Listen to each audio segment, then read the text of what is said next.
ជាអ្នកម៉ាក់ដែលកំពុងតែត្រៀមសម្រាប់កូនចាហើយថ្ងៃនេះខ្ញុំសូមចេញវីដេអូចែករំលែកអំពីការរៀបចំអីវ៉ាន់នៅក្នុងប្រទេសអាល្លឺម៉ង់ចាយូរទៅគឺថាមន្ទីរពេទ្យនៅនេះគឺគេ offer ឲ្យយើងច្រើនចាសម្រាប់របស់ប្រើប្រាស់របស់កូនកាយរបស់កូននេះគឺមាននៅក្នុងមន្ទីរពេទ្យចាម្ដាយគឺរៀបចំតែអីវ៉ាន់ខ្លួនឯងកៅប៉ុណ្្នឹងឯងចាប៉ុន្តែសលៃឬក៏អីហ្នឹងក៏គេ offer ដែរចាប៉ុន្តែខ្ញុំអត់ដឹងថាមន្ទីរពេទ្យទាំងអស់បែបហ្នឹងឯងអញ្ចឹងយើងអាចមើលតាមមន្ទីរពេទ្យដែលយើងកក់តែសម្រាប់ហ្នឹងថាគេ offer គេខ្លះចាំយើងរៀបចំអីវ៉ាន់តាមហ្នឹងដើម្បីកុំឲ្យយកទៅច្រើនហើយអត់បានប្រើតែអីវ៉ាន់ពេទ្យណាចាអញ្ចឹងអ្វីអីដែលសំខាន់គឺក៏ប្រអប់ដាក់ឯកសារកូនឯកសារសភៅម្ដាយហ្នឹងចាហើយនឹងរបស់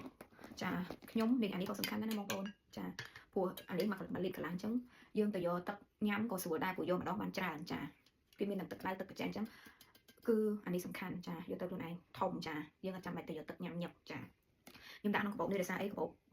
ខ្ញុំសម្រាប់ដាក់អីវ៉ាន់ហ្នឹងគឺវាពេញអញ្ចឹងអានេះដាក់អានេះឲ្យនឹងឯកសារហើយពេញដុល្លារសម្រាប់ខ្ញុំសំខាន់ចាអានេះក៏សំខាន់ដែរបងប្អូនចាគឺសូដានយើងពេលតែកូនមុំទៅវាស្ងួតអញ្ចឹងយើងត្រូវមានគ្រីមនេះសំខាន់ចាខ្ញុំដាក់ទៅហើយអានេះបូមដោះនេះក៏សំខាន់ដែរព្រោះខ្ញុំចាំបានថាខ្ញុំកូនដំបូងហ្នឹងគឺថតឡើងដោះឈឺមែនតើអញ្ចឹងល្អគឺយើងមានម៉ាស៊ីនបូមទឹកដោះចេញទៅខ្លះចាព្រោះវាឡើងមកឈឺតែដំបូងចេញចាហើយ snake ចា snake ក៏សំខាន់ដែរចាខ្ញុំនៅមាន snake ប្រហែលទៀតតែខ្ញុំថតប៉ុណ្្នឹងឯងយើងមានគ្រាប់ធញ្ញជាតិយើងមានអីសម្រាប់ទុកញ៉ាំអីអញ្ចឹងទៅខ្លះទៅព្រោះពេលខ្លះអាហារពេលព្រឹកអីនំប៉័ងពីចំណិតអីកើតកូនហប់ចង់ដាច់ខ្យល់មកអាហារពេលព្រឹកនំប៉័ងពីចំណិតអីញ៉ាំមិនឆ្អែតចាឆ្លងធ្លាក់ហើយគឺឃ្លានអញ្ចឹងយើងត្រូវមាន snake ចាហើយខ្ញុំក៏ដាក់នេះទៅដែរចាគ្រឿង make up ចានេះឈុតកូនចានេះសម្រាប់ថតរូបចាខ្ញុំដាក់ទៅមួយអានេះគឺសម្រាប់ធ្វើដំណើរមកផ្ទះវិញព្រោះតែស្អីក៏អាវនៅពេទ្យគឺគេ offer អានេះអាវខែវសម្រាប់មកផ្ទះសិតតែភីងចាហើយម្ដាយហ្នឹងក៏ភីងដែរបងប្អូនចានេះថតរូបឬក៏យើងដើរទៅក្រៅទៅវាយើងតិចចាគឺយើងពាក់អានេះប៉ុន្តែខ្ញុំមានកៅអៅ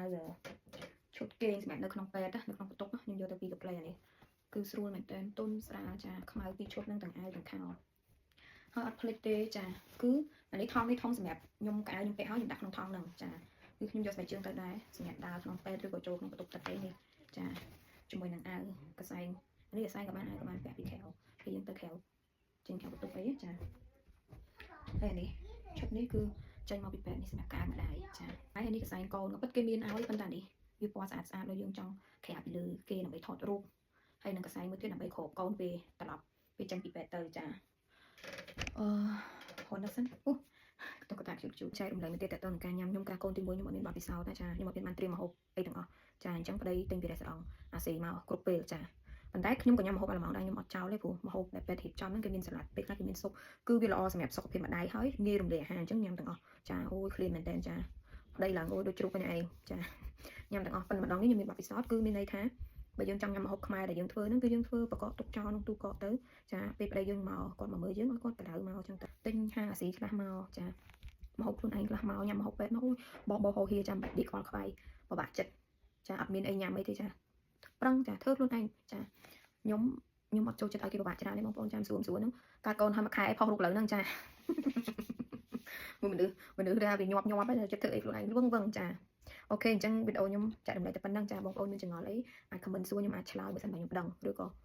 បើមិនដឹងទេឆែកមើលអញ្ចឹងទៅសម័យនេះហើយមិនសួរគេអីទៀតទេផាច់លើ